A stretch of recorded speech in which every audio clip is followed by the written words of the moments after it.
Buongiorno a tutti. Thanks for joining me back in my little kitchen here in Lecce in the south of Italy. My name's Francesco and today I'm in the mood for Chinese. It just so happens to be Chinese New Year, so Happy New Year everyone. The dish I'm going to make is a simple fried rice, but I want to make a special version of it. Fried rice is the very first Chinese food I ever tasted. Back in the 70s, my big brother would bring it home from the takeaway on a Friday night, and to me it was the most exciting and exotic food I could imagine. I still love it to this day. So I'm going to make a Cantonese fried rice with ham and peas, some spring onion, a little bit of chopped carrot. I'm going to add some ginger, just a touch of dark soy sauce, some 5-spice powder and sesame oil. Very simple ingredients, classic flavors. It's going to be great.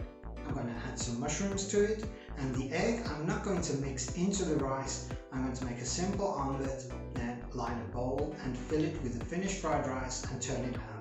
I'm going to add some hoisin and some hot sauce at the end, a sprinkle of sesame seeds. It's going to be beautiful. So I hope you enjoy this recipe. It's going to be quick and easy to make. If you do, please give me a thumbs up. Pass on the link to your friends. Get some more subscribers for me on YouTube and I'll be very thankful for that.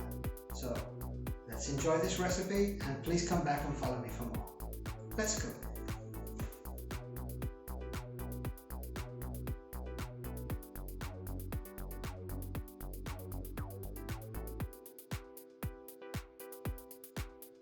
For today's recipe you are going to need some cold pre-cooked rice, egg, carrot, spring onion, mushrooms, peas, chopped ham, dark soy sauce, sesame oil, 5-spice powder, sesame seeds, ginger, hot sauce and hoisin sauce.